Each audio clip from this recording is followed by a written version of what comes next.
Hello, how are you today? Today is Friday for me, and if you're watching this later, it may not be Friday for you, but I'm excited that it's the end of the week again. I woke up actually feeling very joyful today, so that's really nice.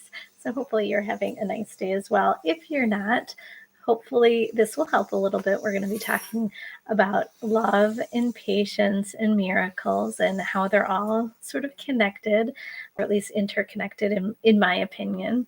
So you're getting my opinion today. Probably should introduce myself if you don't know who I am. My name is Mary, and I'm the soul practitioner at Rivers Journey Wellness. So I am a holistic therapist for about 25 years. And I started integrating energy work into my practice about 10 years, I want to say. Yeah, 10 years ago. And so my energy healing is Reiki with a little bit of shamanic flair, we'll say. And then I also do a little bit of coaching for people that don't want to be working with insurance and maybe want to still be working with personal growth and development. So last week, if you were here, we were kind of talking about there is wisdom in self-reflection and rest. And this is sort of like part two because I feel like the energy of the full moon, I still feel like I'm like, whoo, just coming down from it. And so we've gotten to this place where maybe there had been some awareness or there had been a little bit more clarity, or even if it may have felt like it was time to release something, or it felt like there was a natural conclusion to something for you around the full moon. But maybe whatever is going to be new or whatever is coming hasn't appeared yet, or maybe you're not just aware of it yet. And this can kind of feel stressful, we'll say, for many people, myself included. This is a stressful period of being in between that release and in between finding that new spark or finding that new direction or goal or whatever it might be. It's often called the messy middle for a reason. We have maybe a little bit more work to do. Maybe things have to shift a little bit more for us. And then we sort of have that awareness of like, okay, or even inspiration of like, okay, this is my next direction.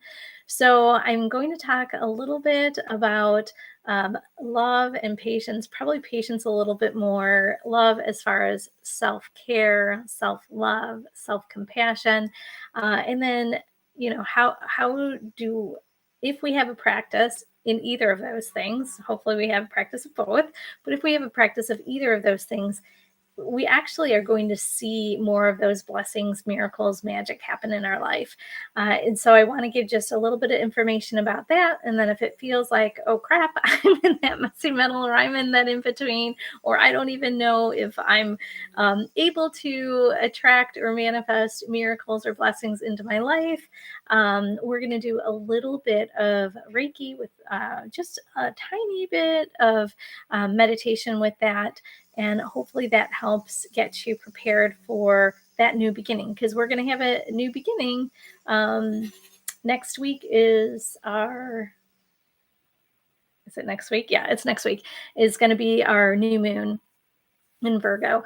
And so that is the time of like starting stuff. So hopefully this just gets you energetically, mentally, spiritually, physically, whatever, prepared, ready for whatever that new beginning is. I know it's there. I know it's around the corner. I see bits and pieces of it. I see a little bit of it for myself. So hopefully you're starting to see a little bit of it for you as well. So again, because who I am, and I get myself I get very easily distracted and I go to rabbit holes. I have prepared some information for myself that I wanted to share with you that I thought was helpful. So let's see, where did I want to start? I wanted to start with something that's a little bit difficult, and then we'll get into the easy stuff, or then we'll get into the good stuff. So with this in between time, with this messy middle, it can be very challenging for us. And the bad news is this is the time where worry, fear, and doubt starts to creep in.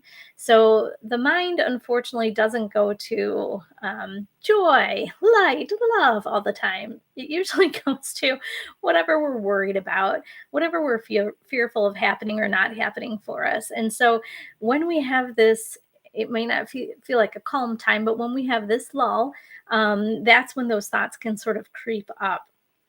Usually it's our shadow side that's kind of coming in. But here's the bitter pill or whatever, is that although you're not responsible for emotionally caretaking for any other adult, unless it's a senior who's in your care, that's a different circumstance, but you don't have to emotionally caretake for any other adult, not your spouse, not your sibling, not your colleague, coworker, neighbor, whoever.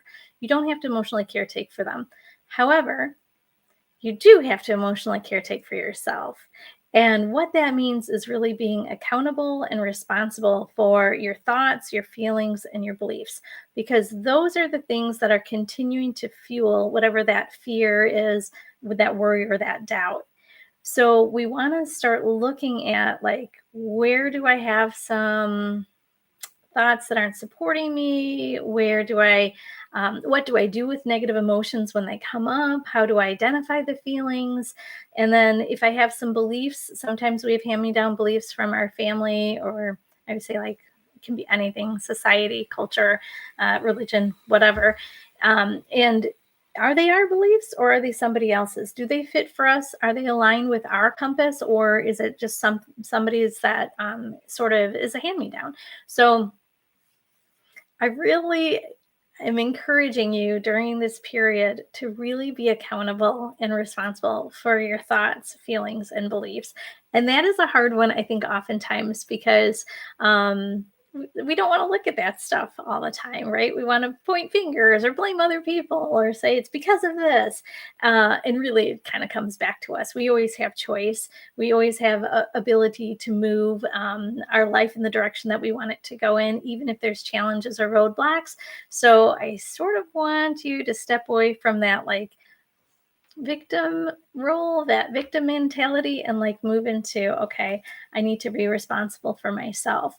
And so when we do take that ownership, in my opinion, what I've seen, not only in my own life, but in my clients' lives, friends, family, everybody that I sort of encounter, is that once we start taking on that accountability, responsibility, we start to see those nudges or those glimmers of magic, of blessings, of miracles in our life. So it's part of growth, and hopefully you're up to it. It's not, I wouldn't say it's painful. It's not painful to do that, but sometimes it can be a little uncomfortable.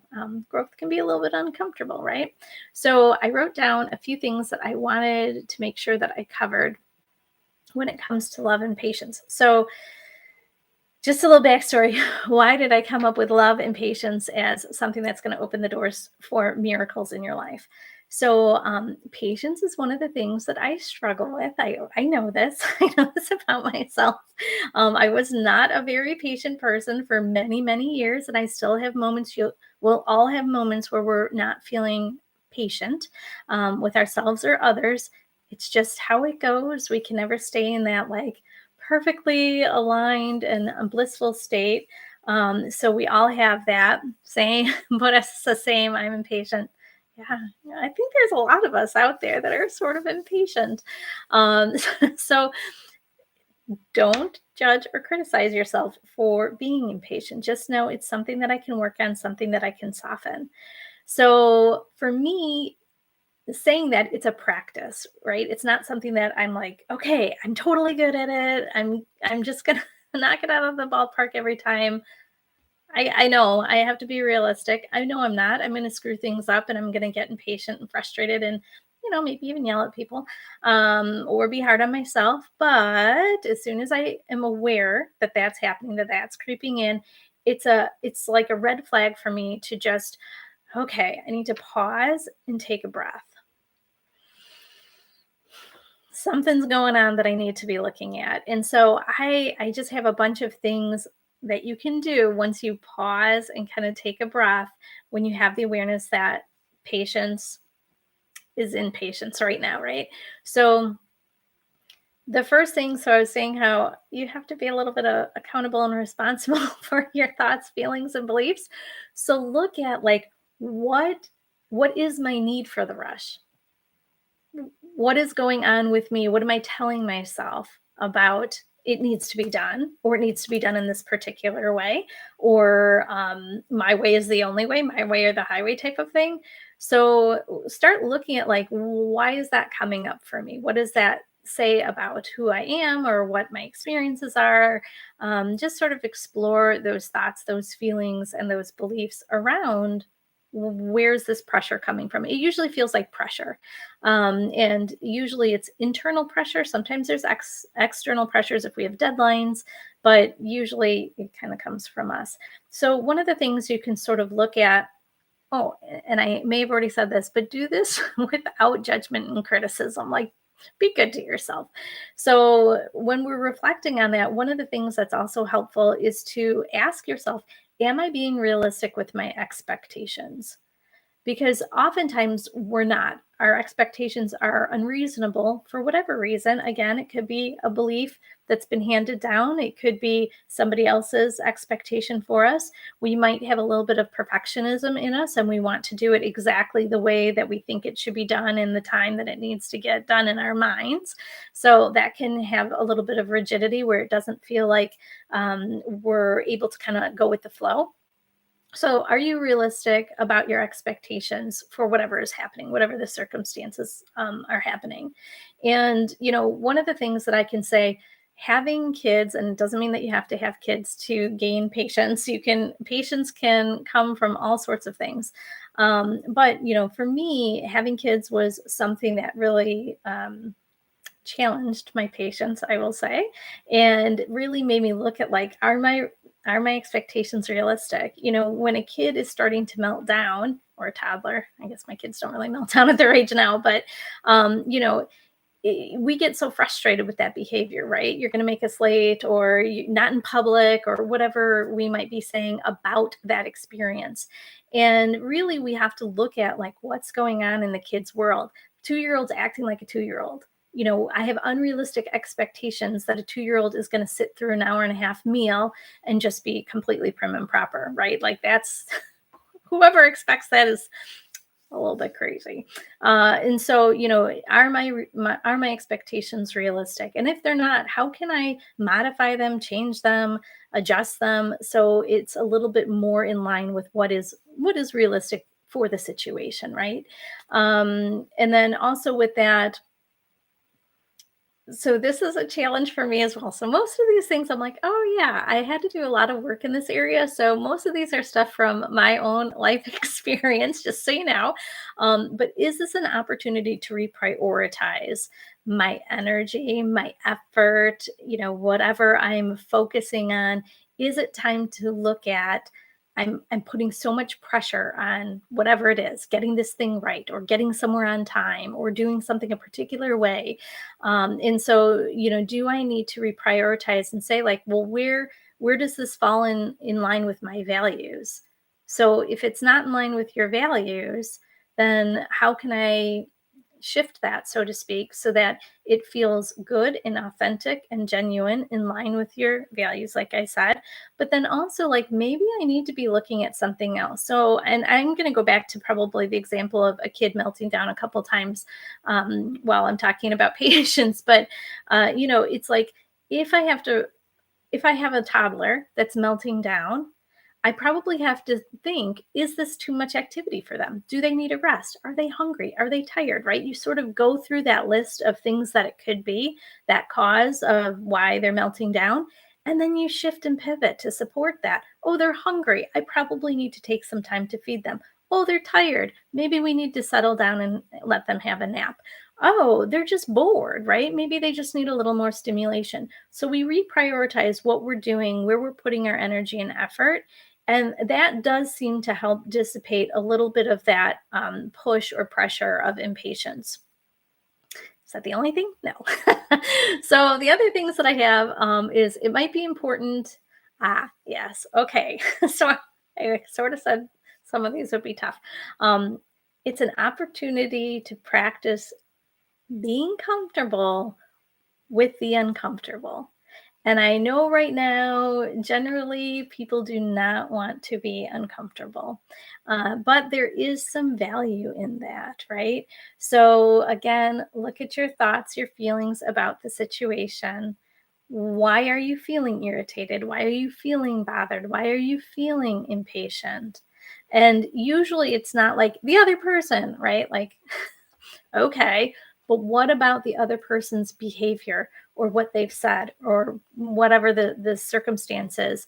What is the feeling that you're experiencing about that? So I feel like my time's invaluable, or I feel like I'm parenting. This is a great one. I feel incompetent. I don't know what I'm doing with a toddler, right? That can come up. So that would be the feeling that we'd be focusing on. And not to kind of pour salt into the wound, or to really be like, oh, this is your flaw or your defect. It's really just to get some understanding of like, oh, something just got activated within me that I need to support. So if it is like, oh, I'm an incompetent parent because my 2-year-old is refusing to eat or whatever, how do I support that? Meaning, how do I invalidate that? How do I show myself there are times that I'm actually a competent human? I can pivot. I can learn new things. I can try new activities with the kid. I can use distraction or whatever it might be. So, we want to support that emotion the best that we can, bring it back to us. We don't want to be like pointing the fingers, like I said, at the other people, because it's what we're telling ourselves about the experience. It's our feelings about the experience. It is our belief about the experience that's really creating stuff. And it actually, in doing that, we sort of find the fix. We find that fix within us of like, okay, so I'm feeling really insecure about my parenting with the toddler. So, how do I support that? Do I need to check in with a friend? Do I need to read a book? Do I need to talk to my pediatrician? Right? There's all these opportunities or availabilities of help, or streams of availability. I don't know, whatever you want to call it. And how am I tapping into that? Because I don't have to do it by myself. That's another key. We're going to hear about that too. We don't have to do it by ourselves. So where can I find that? So that can be your fix, getting comfortable with the uncomfortable. Not always fun, but it is a good practice for us, because things, guess what, are going to make us uncomfortable all the time. Another big one, so this is something that I do every day in my work, is practice active listening. So active listening is a little bit different than just, I hear what you're saying. We are actually present. We're engaging. We're making eye contact with the other person or the people. We are looking at their nonverbals. We're really identifying what they're emoting, so to speak, with their body. This is not a sign of being open, or if people are, I know pointing's bad, but people are pointing or whatever, right there, you can kind of get some information. You can glean some information off their nonverbals to understand, like, what are they thinking, feeling, and experiencing in this moment. That gives you a lot of good data. So this isn't the time. Active listening is not the time for judgment, criticism, but it's also not the time of like advice giving. So really the goal of active listening is to understand. So we might ask questions to clarify, just so I understand what you're saying, blah, blah, blah, blah, blah. We repeat it back to them. Or, maybe we don't understand what they're saying or why they're upset. And so we need to get a little bit more information. So when that happened, can you tell me a little bit more about why you got upset, or why you threw my keys out the window or whatever? And hopefully that doesn't happen. But we want to understand not only the context of what's happening, but what they're experiencing in that moment, so that we can be present for them, but also for ourselves. Because a lot of times we are going to get very reactive, and this is one way to kind of step back that reactivity. So we're really just there and present for whatever is happening, whatever is unfolding. You can do this with little kids. I do this. My kids are older now. They're 12 Oops, 12 and 15. I had to think about that one. But I still use that active listening with them. Obviously, you can do it with little ones too, though. You can say to a kid, 2-year-old that's melting down, it's tough when we can't get that cookie, or it's tough when we have to wear those itchy clothes, right? We want to use language that they understand. We don't want to discount and minimize what they're experiencing, but we do want to get a little feedback. 2-year-old might be hard for them to verbalize some of that stuff, but as they get older, they can give you a little bit more insight. So if little ones can do it, adults can do it too. So they can give you more information, so you sort of have a better understanding of their perspective during this, whatever this incident or experience is. Another thing, this one's a tricky one, I will say. I have to take a big breath for this one. Practice acceptance. It's just what it is. It is what it is right now. There's nothing I can do to change that. This is not a kid related example, but when I was thinking about practicing acceptance, I remember I was driving to meet a friend. I was so excited. We were just getting to know one another, and I wanted everything to go smoothly. And we were actually meeting. We were going to a event at like I don't know, it was like an expo, a spiritual expo. So they had people that had crystals, and there was other Reiki providers, and there's just a lot of neat things. I was so excited for the event. I was so excited to meet my new friend, and just wanted to kind of put best foot forward. I got on the highway. Should have taken me only about 30 minutes from my house to the door. And all of a sudden we were just dead stopped. And I'm in between two places where I could have gotten off the highway and just couldn't. It was stopped. People had started pulling onto, like the shoulder of the road to bypass, and nobody was moving. So, okay, there must be an accident up ahead. And I was getting frustrated. I could see the minutes ticking. It was getting close to the time we were supposed to be meeting. What is she going to think? I'm late. So I'm having all of these thoughts. I'm having all of these feelings. I was getting frustrated and irritated and angry. It's ruining my day, right? And then, the beliefs of like, I'm always late, or nothing ever works for me, or I hate driving on the highway because stuff like this happens, right? So we sort of get inundated with all of those thoughts, those feelings, and those beliefs about this experience. Now, granted, at some point, I just had a moment of like, open your window, listen to some music. I gave her a call, told her what was going on. She's like, I don't care. I'll just walk around the expo. So, I mean, she cared, but she just did her own thing. So I just had to accept that I was stuck there. And then it sort of dawned on me like, okay, we're on the highway. Everything is stopped, even the shoulder, nothing is moving.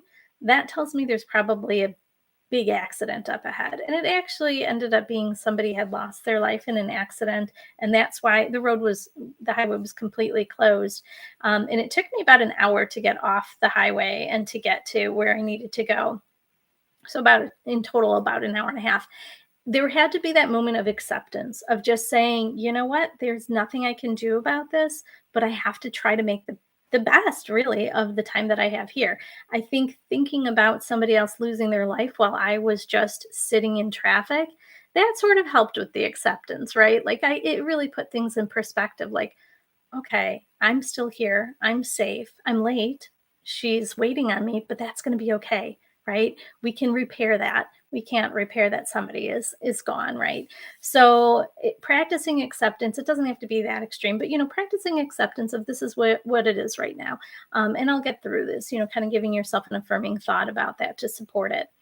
Another practice for patients is there any humor that I can see in this? Now, that last example, no, but it didn't have but are there other opportunities for us, or other things that we experience that there could be some humor in it, right?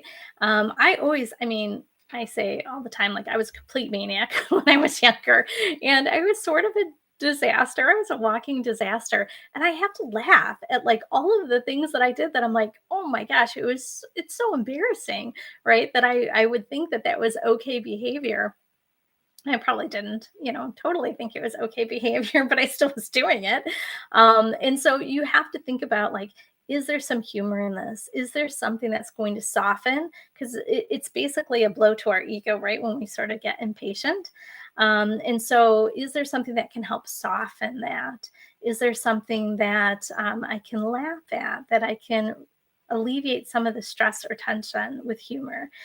Somebody I heard, this was so long ago, and I don't even know if people still watch shows on TV, but sitcoms, right? If you had a laugh track, would this be a circumstance that like people would be pushing the laugh track, or the audience, if there was a live audience, would be laughing at? Probably. So can I find the humor in that? Right. So that one's a little bit, it's like a little higher level practice of patience, but that's another situation. I mean, another strategy to, I don't know, cope or navigate patience in situations. Another thing that you can do, and this one's hard as well, but remind yourself it's not always about you. So I had an instance where I was waiting for the doctor, and the doctor was running late, and the guy in front of me was getting super impatient and just being kind of a jerk to the woman behind the desk. And don't you know I have to be somewhere? I have this appointment, at this time, and then I have to go somewhere else. And just kind of lamenting about how busy he was and important that he was. And the doctor's probably out golfing, right? I'm late because of this golf outing or whatever in his mind. So again, he had some thoughts, he had some feelings, and he had beliefs about the situation. And then, I'm like, whatever, I'm just happy to have quiet time. And I was just on my phone, just returning some emails and texts. So I was like, whatever, it is what it is. And this all transpires. He ends up leaving, which is nice because then that means I get to go. But he ends up leaving. I go. The lady is like so apologetic. The nurse that walks me back is so apologetic. And she said, the doctor's teenage son was just in a car accident. It wasn't a major car accident, but he's rattled. And the doctor had to call his wife to say, hey, can you go pick up our son? So we never really know about the circumstances. So maybe it's not about me. Maybe it's not about someone trying to sabotage your next meeting or is out golfing or whatever. Maybe somebody else is having an experience where they need to attend to their priorities. Remember, we talked about maybe I need to reprioritize where I'm putting my energy and effort, right? So I didn't need to know that information. They didn't need to provide that for me. I was appreciative because I got a little backstory. But, it's sort of like, a reminder that it's not just about me. It could be the other person, what their experience is. And the last big one for patients, ask for help. Is there somebody available that can help you? Is there somebody that you can shoot some ideas off of? Is there somebody that can help you release stress? Is there somebody that maybe will help you with clarity? Where can you find that? Where can you find that support? You don't have to do it on your own. You probably shouldn't do it on your own when you're feeling emotionally vulnerable. So, where can you ask for help? And I know that's a big one for a lot of people. They don't want to ask for help, but where's that help available? So those are my big tips for creating that practice of patience. That's huge, says Buddha. Yeah, asking for help is huge. And I think it's easy because that is my job, right? I am a helper. So people ask me for help every day. And so for me, I'm like, oh, well, when I need it, I'll just ask for it. But not everyone's in that role of helper. And so, I feel like it's a struggle because then we're admitting like we're having a tough time or we're feeling vulnerable or are people going to think this is one of my incompetencies, right? And so we, again, have a lot of thoughts, feelings, and beliefs. We're judging and we're criticizing ourselves in that moment, right? And so we really need to be able to discern, is this a safe person or is this not a safe person? I always talk about like one of my frenemies that I'm like, if I'm needing emotional support because I'm feeling vulnerable or scared or confused or whatever, I'm not going to contact that person. I am going to contact the people that I know love and support me and want generally good things for me, right? So hopefully you have those people in your life. And if you don't, I'm going to give you give you some ideas of where you can find that if you don't feel like you have those physical people with you or in your world. So if you have any questions about this practice of patience, comments, it doesn't have to be a question, I guess, comments, things that you have found helpful. I just jotted down a bunch that off the top of my head, that I knew, because it's what I do. I'm sure there's other ways of practicing patience. You're welcome to put that into the chat if you can think of anything that you've used or has been helpful for you, or even sometimes, like, I always say, like, I've heard this can be helpful. I haven't tried it, tried it yet, but for other people it has been. So it can even be some of those things. So you can put that in there if you've had any of those experiences. And if not, we need to talk a little bit about self-love. So the thing in those moments that we're lacking when we're having those moments of like judgment, criticism, those wonky thoughts, feelings, beliefs, that messy middle, that in between where we're not really feeling emotionally stable or steady, we don't feel like we have our footing. The thing that's lacking is self-love. So JL says, thank you for sharing your examples. It is super helpful. Gratitude seems to be helpful most days when I'm impatient. Yes, gratitude is huge. It shifts it, right? So I'm stuck in my car, but I'm not dead. And that's a horrible thing to say about the person that has lost their life, but we have stuff to be grateful for, right? And to shift back into that's a heart opener. That's expansive energy. Yes, gratitude. Yeah. So, and I think I have gratitude somewhere in here, but just not yet. So you guys know what you're talking about. So practicing self-love and loving kindness towards yourself and others during this in-between time, this messy middle time, is huge. It's hard to give it to others if we can't give it to ourselves. You need to start with yourself first, then give it to others. And how you start to do that, if you aren't astute, I don't know what the word would be, awesomely awesome at sending yourself self-love, is start with identifying what your needs are and then try to meet your needs. I mean, it's not really, it's not that difficult, but it's a new practice for some people, I know.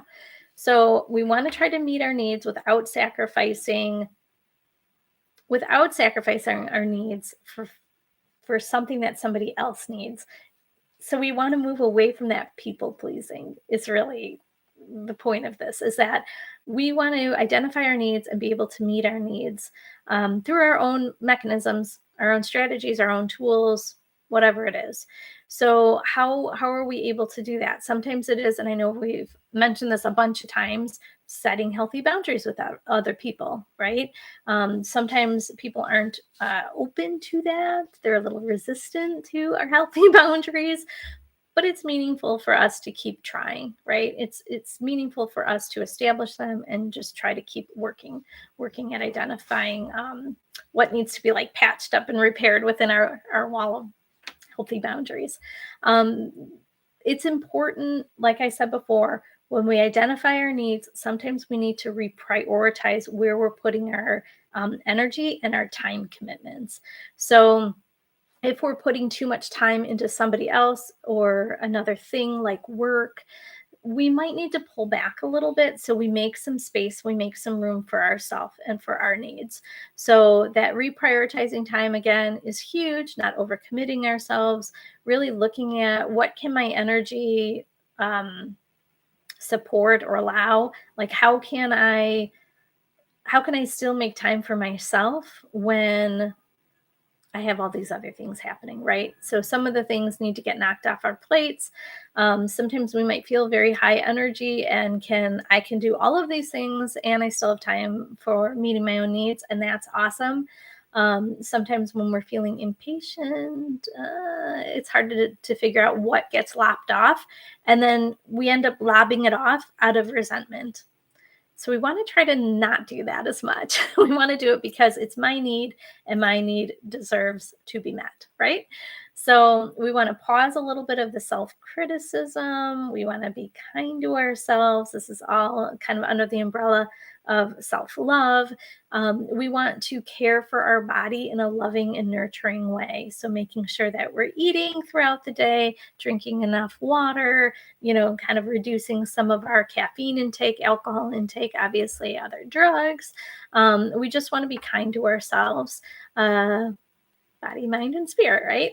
And then one of the things, this is another practice, and this is a conversation for a whole nother day, but begin sending yourself some forgiveness, because I think we get so hard on ourselves when we have those moments that we are impatient, and then we kind of beat ourselves up. It's like a 1-2 punch, right? And so we want to just be gentle with ourselves and send ourselves some loving forgiveness. Can't always get it right, can't always be there on time, can't whatever. um, can't always navigate a meltdown from another human. So, when we have these practices of patience, when we have these practices of self love, self care, that's when we start to see the little glimmers of magic, of the blessings, the everyday blessings in our life, and then the miracles, right? So, this is just something to encourage you to, I don't know, just be thoughtful about. And let me push this up a little bit. I know I had something else I wanted to say about that. Um, yeah, so I feel like this is a time for a lot of us of like transition. Like we're still growing, we're still moving, we're still trying to figure out where we're going sometimes. And so just to be gentle with yourself, always remind yourself of your strengths, um, even when you feel like it's not your greatest moment. But you remind yourself of like, how did I persevere before? Because you probably have hit a wall or a roadblock in the past, and sometimes maybe it had a negative outcome, but there's also probably been some times that it's been a positive outcome. So how did I persevere through that? And just reminding yourself that at some point I'm going to regain my footing. I'm going to regain my balance again, right? I just have to be patient with the circumstances, with myself, and I just have to be loving and kind to myself until I'm able to get that grounding or that footing, that balance again. So one of the things, talking about gratitude, I did put down here, be grateful for what is showing up for you. Maybe not the trial or the tribulation in the moment when it happens, but reflecting on what I already have, what is already in my life. Don't discount the things that are going well for you when a negative thing pops up. It doesn't like cancel them out. You still have the positive things. You still have things to be grateful for, even if they're simple things. My pillow, Norbert, my dog, right? Whatever it is, just be grateful for those things because they add value and joy, happiness, contentment, whatever to your life. So don't discount that. But then also, I think not when it's still raw and you're feeling really vulnerable, but maybe when it softens or subsides a little bit, where were the messages or the lessons or the reminders that you needed to be paying attention to about this thing, right? That for me is huge. That's that self reflection again that we kind of talked about last week. Is to was there something that I needed to know about this? I feel like I get tested time and time again about patience, and I'm always like, oh yeah, there's always a message there for me. There's always something that I need to be working on, and like, yes, I can laugh at it because I know it's one of my one of my things, but I think it's like good to have that self-reflective time, good to think about the messages, the lessons, and the reminders of like, why is this showing up for me now? um, there's probably something important that you need to be paying attention to in that moment. So um, in doing this and having that self-care time, that self-love time, making room for patience, you also want to take a little bit of rest, just like we talked about from last week, just to allow your body to release, to kind of reintegrate whatever new information is coming, to shift those thoughts, those feelings, those beliefs that are wonky, but then also have time to just To me, it's like daydreaming, just dreaming about your next adventure. What could be coming? What's around the bend for me? What's behind that next door? So I released something, and now something else is going to come into my life. What could that be? What could that look like? What would I want? What is that desire, that need of something coming in? Oftentimes when we release something, it's I think it's usually like that shadow stuff, but it does make room for something that we want. And I often feel it's like that teeter totter, right? Like if I'm releasing something that's creating a time crunch for me, maybe it's opening up space so I can enjoy a new activity. So just kind of thinking about like, or for me, daydreaming about what is that new thing that's going to be coming? What's that new adventure? So, again, if anyone has any questions, concerns, I don't know if there'd be concerns, questions, or thoughts about maybe there are concerns. I don't know. If you have a concern, put it down.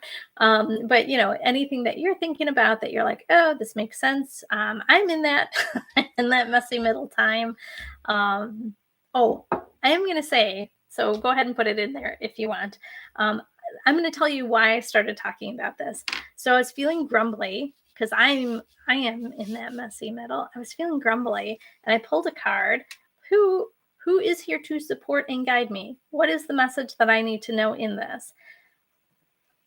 And I got Mary and miracles, goddess of miracles. And I was like, okay, it doesn't really feel like a miracle right now. It feels like a struggle.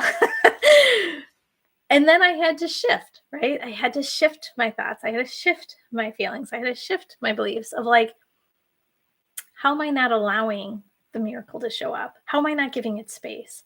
And where is that coming from, right? Where's that? Where do I think that message is going to come from, or that miracle is going to come from? So I pulled another card. This is from a different deck. That one was from the Goddess deck. This is from a shamanic deck. And the next card that I received was Upper World. So this is where not only some of probably your guides are, if you want to think about angels or archangels, or for me, guides, but it's also your higher self, your higher spirit, your wisdom, your knowing is up in the upper world. So I thought, that's super interesting. And I wanted to pull, I pulled a bunch of cards because it was like a story unfolding for me in that moment. And I pulled another card, just wondering about the energy of this time, and what also could help me in this moment, this kind of in between time. And I pulled, so anybody that knows me, I'm like, oh, birds, birds of a feather. And I loved this because it was all about your tribe, finding your community, leaning into your community, leaning into your people. And I just loved it. And two of the birds, I can't tell you what they are. One looks like a sparrow. I think it's a boy sparrow. One is a robin, and one is a chickadee. And when I pulled this card, and I kid you not, when I pulled this card, I could hear outside at the bird feeder a chickadee. And I was like, okay, message received.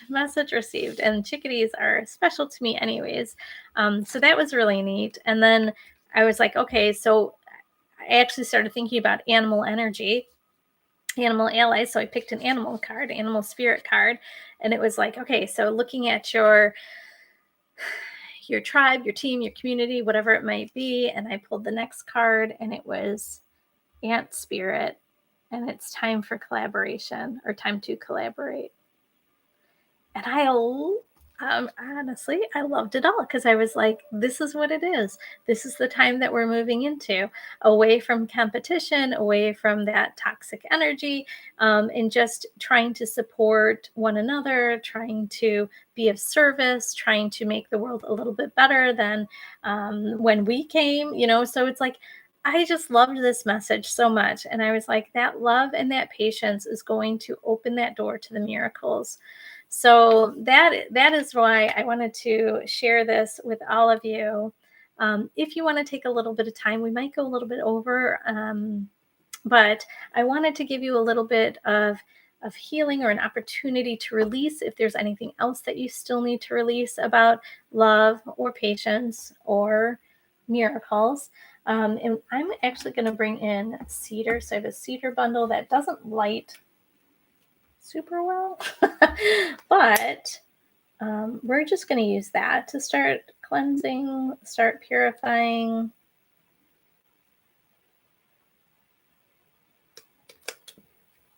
Start opening up. So this is just a bundle of cedar. It smells good. I think it smells good. I don't know when people tell me they don't like the smell of certain things. But we will, since there's no questions, comments, concerns, like that I have concerns, I just invite you to get comfortable. If you're in a place that you can close your eyes, just start that practice of being present here.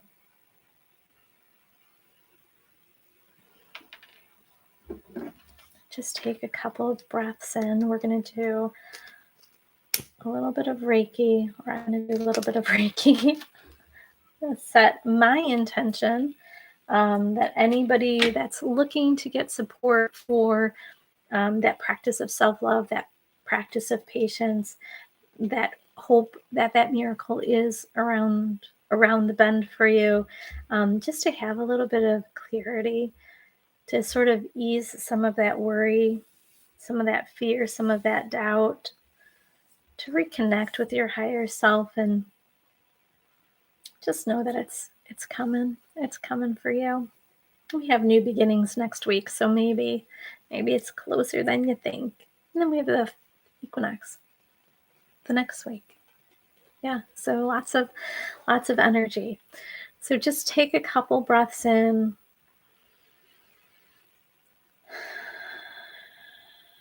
The only thing that you have to do, so to speak, to receive Reiki is just be open to receiving it. You can affirm in your mind that you're open to receiving.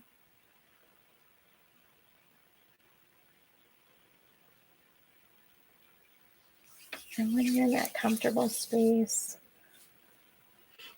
I'm just going to start to send Reiki.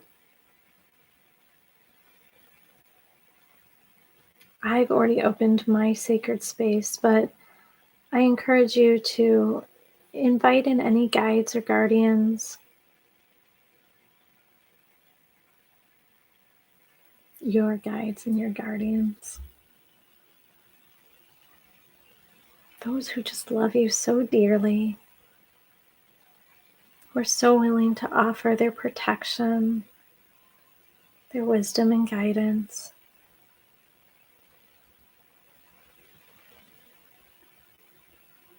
Those who place opportunities, blessings, miracles, and magic along your path. Just invite them in for support.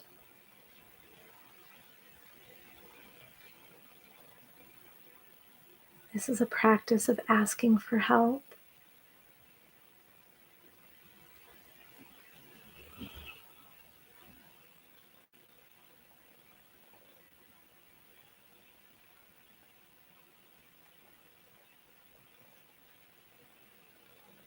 And you take a moment to see yourself in your truest essence, pure and divine. We want to clear away any wonky thoughts, limiting beliefs,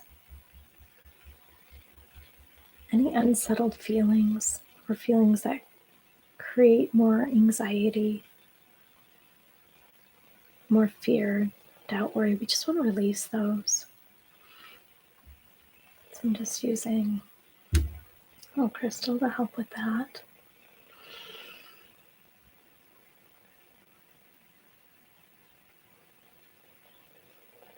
When we release those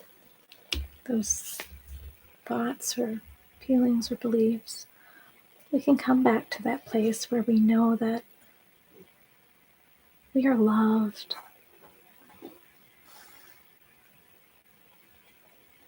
You are loved. You are safe. You belong.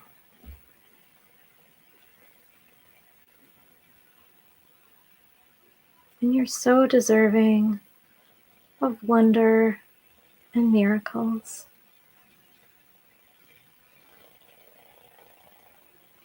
This is time for you to connect to your highest self.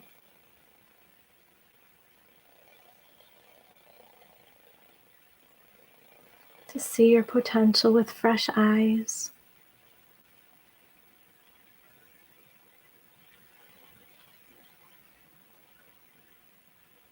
Begin to explore the undreamt possibilities.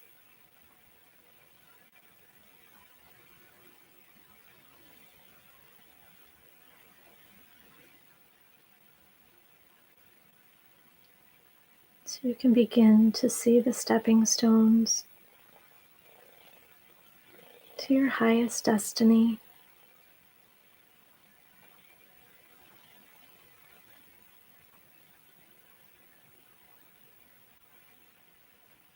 With purpose, with meaning and intent.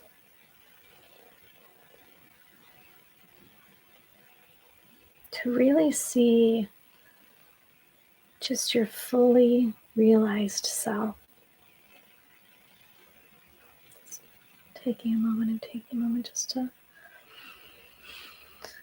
release anything that comes up, anything that we just need to let go of that.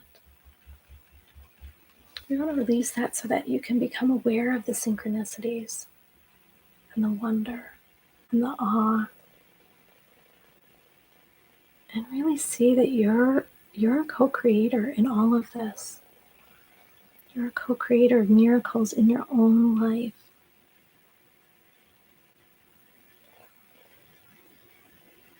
You are loved. You're lovable.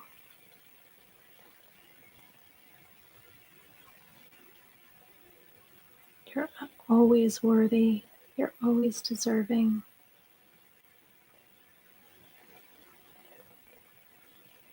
But to also recognize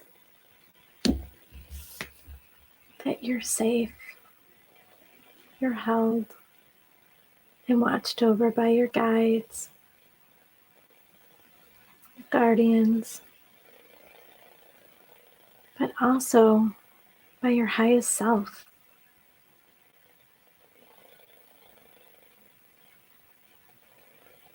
And you belong. There are people, your team, your tribe, your people, your community with like minds and hearts. If you haven't found those people, know that that is part of the miracle, part of the everyday blessings that you'll be receiving, possibly part of your new beginnings.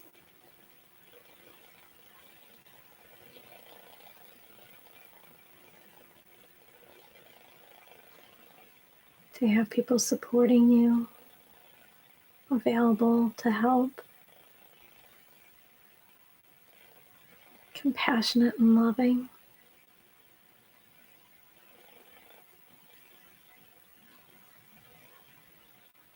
Cheering you on as you grow.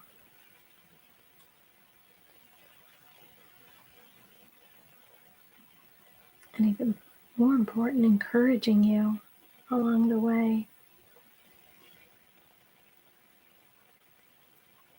So that you can thrive.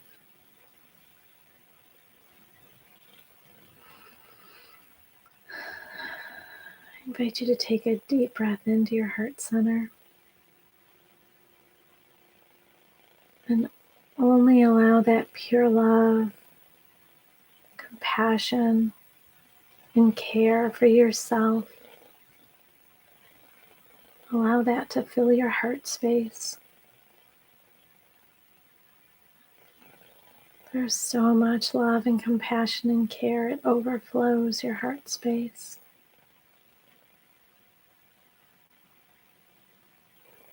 Filling all other parts of your body, including your energetic body. Warm and bright.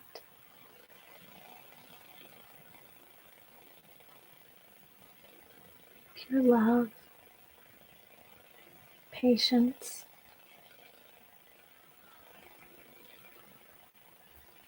simply connecting.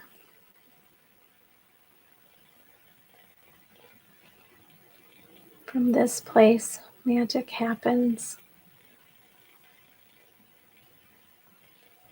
Blessings arrive. And miracles unfold.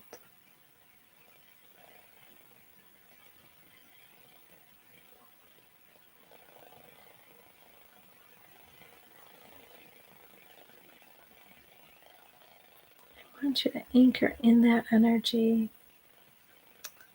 a teeny piece, teeny crystal, blue lace agate. We're just going to use little crystals to just continue to soften.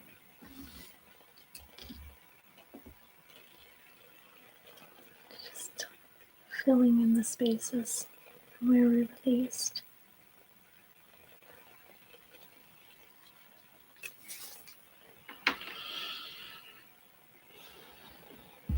Anchoring into that energy so that you can take your energy, this energy of love and patience and miracles, into your day so that you can see what happens in your life as you move out of the in-between, out of the messy middle, and into your miraculous next chapter.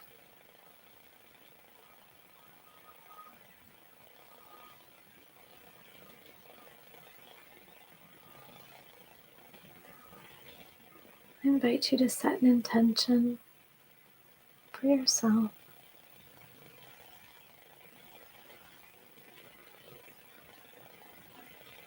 A little goal or a little hope for yourself.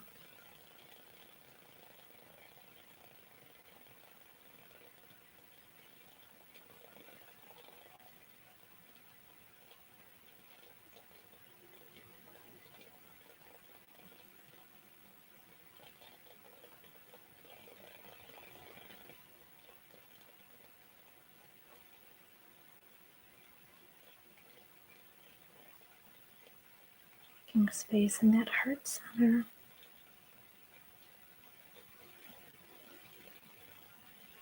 Soothing and smoothing the energy in the solar plexus.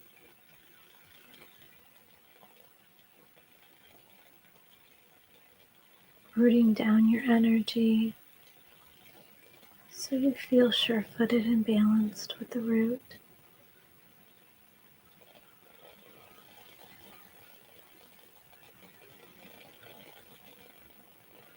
Tapping into and experiencing the joys of life. Freely expressing yourself and your creative energies.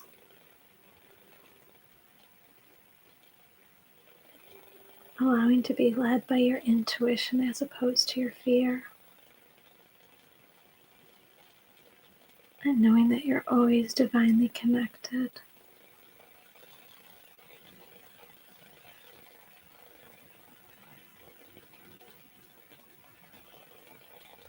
Just going to seal in that energy.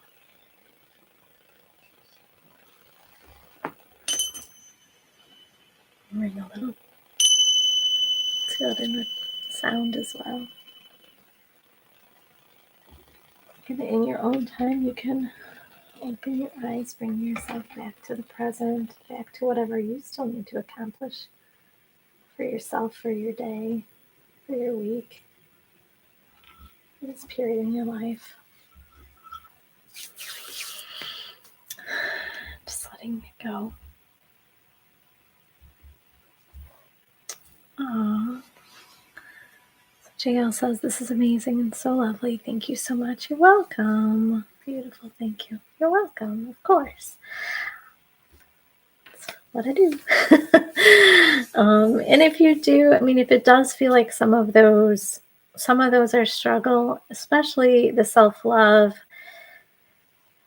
You already know I struggle with patience. So, but it's practice, like I said. But opening up to those miracles, allowing that energy just to be with you, right?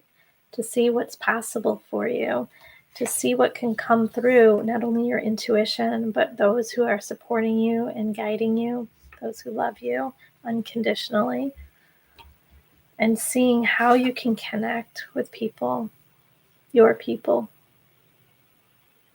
and knowing that this isn't a time to do it on your own. This is a time for collaboration. So who in your team is ready as you are, right? So hopefully that was helpful. If you need help outside of this, reach out to me. I can always provide distance Reiki, coaching, counseling, whatever seems to be what you're needing. I'm able to support that as well. I do have Sacred Circle. Oh, Sacred Circle. I forgot to put that out there. That's coming up. Sacred Circle is going to be Sunday the 17th. That is a time for distance Reiki and for guided meditation to heal, to release, to balance, to cleanse, to clear, whatever we're working on. This is going to be an exciting one because we're actually working with Goddess energy of revelations, and an opportunity to really do some deep diving into our whys. So that is going to be fabulous. It's on Zoom. And like I said, that's coming up on the 17th. If you're watching this in real time, September 17th is when it's coming up. If you're watching this later, no worries. I'm sure I have some other programs or way to support you. Feel free to reach out. I always forget to tell people, like and subscribe, right? Because it actually helps get this out to more people. I feel like this is a time that people are just needing healing. People are needing support. Sometimes they don't know where to get it, how to receive it. And this is a nice way just to receive free energy, free healing, free balancing, whatever you want to call it, free support. Because I feel like sometimes we can't access it. Sometimes it's tricky to navigate that. So if you know of anybody that would benefit from this, just send it to them. It's free. It's out there. I put it out there for everybody. So otherwise, thank you for coming. Thank you, JL. Thank you, Bodisa. I'm not sure how to say that, for coming. And anybody else that was here that didn't comment, I just appreciate your presence. And I wish everybody love, patience, and miracles around the corner. So take care, and hopefully I will see you next week when we talk about new moons. We're going to be doing a little bit of new moon work. All right, take care.